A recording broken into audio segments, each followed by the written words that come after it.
أنت الشفيع الذي ترجى شفاعته على الصراط إذا ما زلت القدم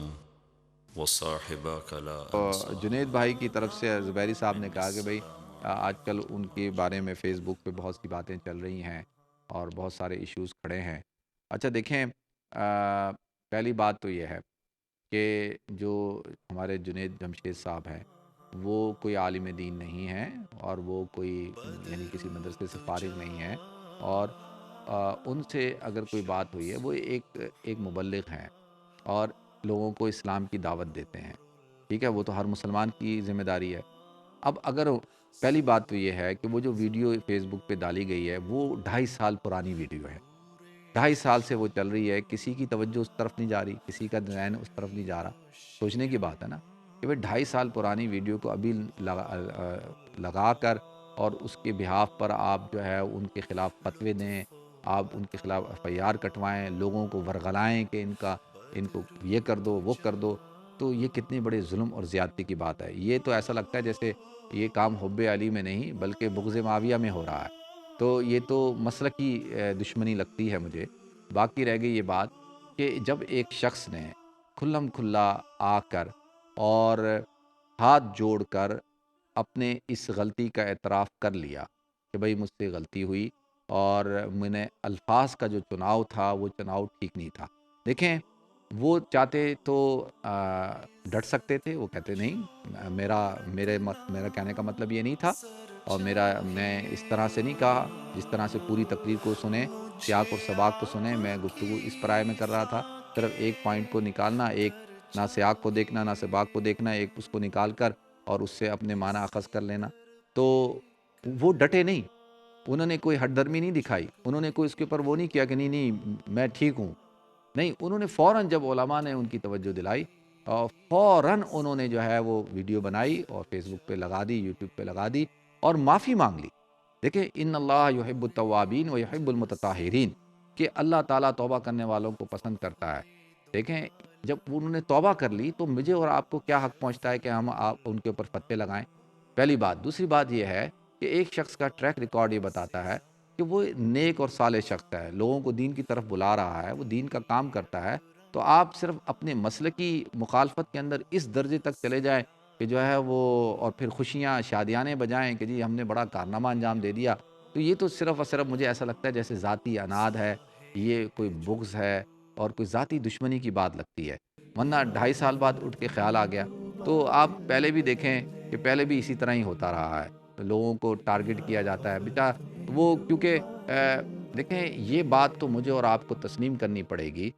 میں کراچی کے اندر پیدا ہوا، کراچی کے اندر بڑا ہوا، اور میرا بچپنا، میری جوانی اور آج تک میں کراچی میں ڈیفینس سوسائٹی میں رہتا ہوں۔ جس زمانے میں میں عالم بن رہا تھا، جس زمانے میں میں حفظ کر رہا تھا، ہمارے پورے علاقے کے اندر کوئی بچہ حفظ نہیں کرتا تھا، کوئی بچہ عالم تو کوئی دور دور تک نہیں تھا۔ تو جو ہے لیکن جنید جمشید صاحب کے تبدیل ہونے سے اللہ تعالیٰ نے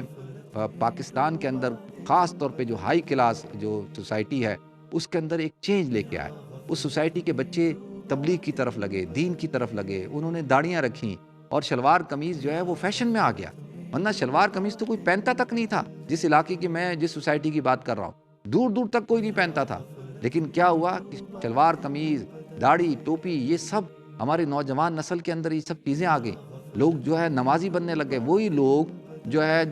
جو بے دین قسم کے تھے، جو گانوں کو فالو کرتے تھے، جو دوسری چیزوں کو فالو کرتے تھے، انہوں نے توبہ کر دی اور وہ سارے جو ہے وہ دین کی طرف آ گئے۔ تو یہ شاید لگتا ہے کہ دشمنوں کو جو ہے یہ بات پسند نہیں ہے کہ بھئی یہ کیا ہو رہا ہے، اسلام ایسی تیزی کے ساتھ لوگوں کی زندگیوں میں کیسے آ رہا ہے۔ تو مجھے ایسا لگتا ہے کہ جیسے یہ سارا اسی میں وہ جو بغض اور عناد ہے اسی کو سامنے رکھ کر یہ کیا گیا ہے۔ لیکن جو حدیث انہوں نے پیش کی ہے وہ حدیث تو امام بخاری رحمۃ اللہ علیہ نے پیش کی، ٹھیک ہے؟ اور اب یہ ضرور ہوا کہ انہوں نے کچھ جو اضافہ کیا ہے، جو بات کی، تو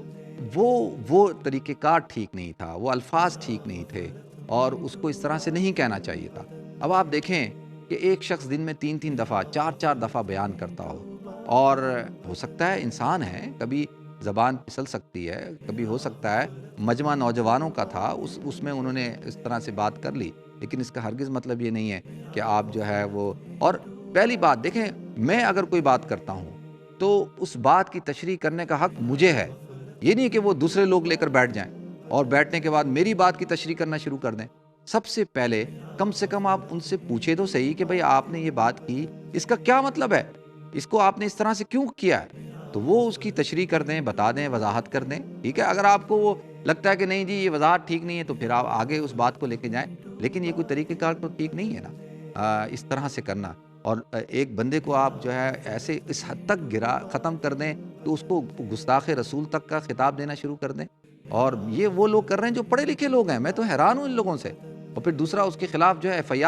آئی آر کن لوگوں نے کٹوائی ہے پتہ ہے آپ کو؟ کہ کراچی کے اندر یہ جو سنی تحریک ہے یہ دہشت گرد جماعت ہے، اور اس کے آج کی آپ امت اخبار اٹھائیں کہ اس کا ایک ٹیررسٹ پکڑا گیا ہے جس نے 15 قتل کیے ہیں۔ جو قاتل دہشت گرد لوگ ہیں، بھتہ مافیا سے تعلق ہے جن کا، وہ کھڑے ہو کر احتجاج کرتے ہیں، اور وہ کھڑے ہو کر جو ہے وہ کہہ رہے ہیں کہ ایف آئی آر کٹاؤ، اور جب وہ ایف آئی آر کٹوائی گئی ہے تو اس وقت جو ہے ایک مکتبہ فکر کو جو ہے وہ اس کے خلاف نعرے لگائے گئے اور اپنا اس کو جشن بنایا گیا۔ یہ تو ہمارا کردار ہے، ہمیں کیا ضرورت پڑی ہے دشمنوں کی؟ ہم خود ہی ایک دوسرے کے لیے کافی ہیں۔ لہذا میں تو یہ سمجھتا ہوں کہ جو انہوں نے جب اپنی وضاحت کر دی، توبہ کر لی، وہ کھلم کھلا اعلان کر دیا، تو بس اس کے بعد تو کوئی دوسری رائے ہونی نہیں چاہیے، اور اس کو اس طرح سے نہیں کریں کہ وہ بیچارہ جو ہے وہ پریشان ہو جائے کہ یار وہ کہے کہ غلطی ہو گئی یار، میں دیندار ہو گیا، اچھا ہی تھا کہ گلوکار ہوتا، اچھا ہی تھا کہ جو ہے وہ ناچ گانے میں لگا رہتا، میں تو داڑھی رکھ کر مولوی بن کر حضور کی سنت کو اپنا کر اپنی زندگی کو میں توبہ کر کے جب دین کی طرف آیا تو یہ حال کر رہے ہیں لوگ میرا، کہیں ایسا تو نہیں شیطان وسوسہ بھی ڈال سکتا ہے؟ تو لہذا خدا را دیکھیں، جنید جمشید کو یہ کریڈٹ جاتا ہے کہ اس نے پاکستان کے اندر ایک جو ہے ایک معاشرے کے اندر جو ہے وہ تبدیلی لے کے آئے۔ میں ان کی کوئی وکالت نہیں کر رہا، میں صرف اس بات کو یہ حق کے ساتھ آپ کے سامنے پیش کر رہا ہوں۔ اب آپ دیکھیں الحمدللہ سعید انور، پھر انضمام الحق، پھر محمد یوسف یوحنا سے اللہ نے اس کو محمد یوسف بنایا، اور اس کے بعد ماشاءاللہ آج کتنے باشرہ ہو کر دین کو ریپرزینٹ کرتے ہیں پوری دنیا کے اندر۔ پھر ثقلین مشتاق، پھر محمد مشتاق احمد، یہ سارے لوگ اور بھی کتنے ہیں جن کو میں آپ کو گنواؤں، اور کتنے ایکٹرز ہیں جنہوں نے اپنی زندگیوں کو تبدیل کیا۔ تو ہمیں ان چیزوں کو سمجھنا چاہیے۔ لہذا یہ دیکھیں، میں اکثر آپ حضرات کے سامنے اس بات کو پیش کرتا ہوں کہ ہم مسلکی دشمنی کے اندر اتنا آگے جا چکے ہیں کہ اب مجھے ایسا لگتا ہے کہ جیسے اب ہماری آپس ہی کی لڑائیاں ہوں گی، ہم آپس میں ایک دوسرے کے دست و گریبان ہوں گے۔ تو خدا را اس طرح سے نہ کریں کہ لوگ جو ہے پھر وہ ڈریں، اور وہ جو ہے وہ کہیں یار اب ہم تو دین کی بات کرنے سے پھر پتہ چلے جی ہم نے کچھ کہہ دیا تو ہمارے پیچھے یہ لوگ لگ جائیں گے۔ دیکھیں پھر مثالیں دی جاتی ہیں دوسرے لوگوں سے، ایک ہوتا ہے قرآن کا گرانا اور ایک ہوتا ہے قرآن کا گر جانا، اور جو آدمی جان بوجھ کر قرآن کو گرائے وہ مجرم ہے، جو قرآن کی بے حرمتی کرے جان بوجھ کر وہ مجرم ہے، اور جس بیچارے سے قرآن گر جائے تو اس کے اوپر آپ یہ لگا دیں توہین قرآن کا مسئلہ لگا دیں، جس نے قرآن کی توہین کی۔ بھائی اس سے پوچھ تو لو اس بیچارے سے کہیں غلطی سے گر تو نہیں گیا، آپ سے نہیں گرتا، مجھ سے نہیں گرتا، ہم نہیں اس کو جو ہے وہ ہم کس طرح سے چومتے ہیں۔ دیکھیں اگر نماز میں بھی غلطی ہو جاتی تو اس کے لیے بھی اللہ تعالیٰ نے سجدہ صاحب رکھا ہے، اور کیا ہمارے اکابرین اور کیا ہم پوری ہسٹری کے اندر نہیں دیکھتے کہ کتنے لوگوں سے صحابہ سے غلطیاں نہیں ہوئی، حضور کی موجودگی میں ہوئی، حضور صلی اللہ علیہ وسلم نے ان کو معاف کیا۔ تو لہذا اس طرح سے، اور پھر دیکھیں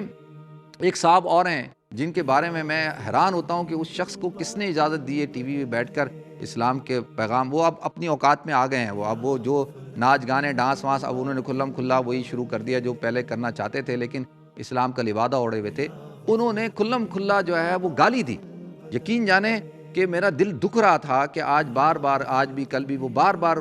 جنید بھائی کہتے تھے یار اس شخص کو دیکھو کہ اس نے جو ہے کتنی گندی زبان استعمال کی ہے، اس نے میری مری ہوئی ماں کو گالی دے دی، اور کہا کہ میری ہزاروں مائیں جو ہے اماں عائشہ پہ قربان ہے، میری آپ کی ہم سب کی ماؤں کی حرمت سے بڑھ کر اماں عائشہ کی حرمت ہے، لہذا کوئی بھی مسلمان جو ہے ایسا کام نہیں کر سکتا۔ لیکن کیا کہ بس وہ مسلکی جو ہے مسئلہ ہے نا، مسلکی سارا، کہ بس جو ہے وہ مسلکی جو اس کو بس ہمارا مسلک، یہ اللہ تعالیٰ ان سب کو ہدایت دے. ان علماء کو, یہ تو علماء کہاں ہیں, تو مولوی ہیں. اور یہ جو سنی تحریک کے جو لوگ ہیں, یہ تو وہ لوگ ہیں کہ جن کی جماعت میں کوئی بھی عالم نہیں ہے. یہ سارے, خدا کی قسم میں آپ کو گارنٹی دیتا ہوں کہ ان کی جماعت کے جتنے لیڈر ہیں, ان سب کو آپ بٹھائیں, ان سے آپ قرآن پڑھائیں, یہ قرآن صحیح نہیں پڑھ سکتے. اور یہ کوئی سند یافتہ کوئی عالم نہیں ہے, ان کا کوئی تعلق نہیں ہے دین سے. یہ سارے غنڈے ہیں اور انہوں نے ایک لبادہ اڑا ہوا ہے. اور جو مشائخ اور علماء ان کو سپورٹ کرتے ہیں وہ کل قیامت کے دن اللہ کے ہاں جواب دہ ہوں گے.